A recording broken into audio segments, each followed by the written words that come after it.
नमस्कार, मैं हिमांशी राजपूत और आप देख रहे हैं भारत एक्सप्रेस डिजिटल। बिहार विधानसभा चुनाव के परिणामों के बाद सरकार का गठन हो गया है।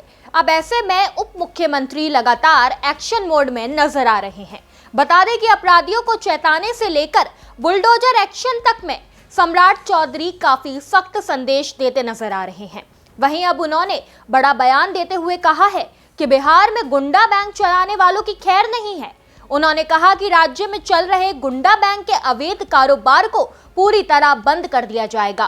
पैसा देकर मनमाना ब्याज वसूलने और लोगों को जमीन गिरवी रखने के लिए मजबूर करने वाले इस अवैध व्यवस्था को बंद करना सरकार की पहली प्राथमिकता होगी। लेकिन अब सवाल ये है कि ये गुंडा बैंक क्या है, तो इस वीडियो में हम आपको बताएंगे। लेकिन इससे पहले हम आपको सम्राट चौधरी का वो बयान सुनवाते हैं। एक हमने आग्रह किया था डीजी साहब से, इन्होंने कहा कि आज ही कल में हम इसको नोटिफाइड करेंगे। गुंडा बैंक चलता है बिहार में। कुछ जगह पर सूद पर पैसे लिए जाते हैं और अधिक रेट लेना पड़ता है। कई लोगों को जमीन गिरवी रखनी पड़ती है। इन सब पर भी पूर्ण रूप से सरकार और पुलिस की कार्रवाई लगातार आगे बढ़ेगी और हर हालत में गुंडा बैंक कोई भी हो और कोई भी सूद पर लेने वाला व्यक्ति हो तो हर हालत में इसको बंद करना है। गुंडा बैंक नहीं चल सकता, कोई कानून नहीं करता है। और आय व्यय जिसको अधिकृत करता है, जिस भी बैंक को, हम उसको सिर्फ चलने देंगे और किसी भी बैंक को नहीं चलने देंगे। जो भी अनलीगल बैंक्स है सबको बैन करने का काम किया जाएगा।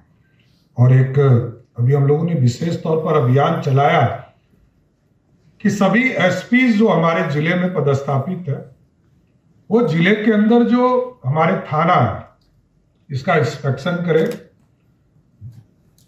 प्रत्येक अल्टरनेट डे एक थाना में जाए और थाना में जाकर जनता दरबार लगाए, आम लोगों से मिले और पहले से सूचना करे। ऐसा नहीं कि हम अचानक पहुंच जाए। तो इन सारी चीजों की व्यवस्था को और व्यवस्थित करना है। नीतीश कुमार जी का जो सुशासन है इसको और आगे बढ़ाना है। फास्ट ट्रैक कोर्ट्स को भी हम लोग आगे बढ़ा रहे हैं और अभी जो हमारे मजिस्ट्रेट है उनसे विशेष तौर पर आग्रह करके हमारी जिले की पुलिस जो स्पीडी ट्रायल चलाने का काम किया जाए ना उसको। दरअसल गुंडा बैंक वही अनौपचारिक और अवैध लोन सिस्टम है जो गाँव में गुंडई और दबंगई के दम पर चलता है। ये लोग शुरू में लोगों को आसानी से उधार दे देते हैं क्योंकि आम लोगों को बैंक से तुरंत लोन मिलना मुश्किल होता है।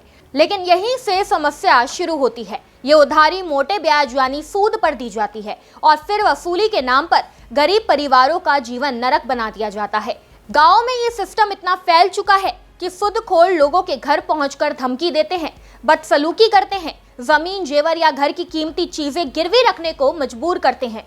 कई मामलों में तो सूद का पैसा ना चुका पाने पर परिवार आत्महत्या तक को मजबूर हो गया है। बिहार में ऐसे कई दर्दनाक मामले सामने आ चुके हैं।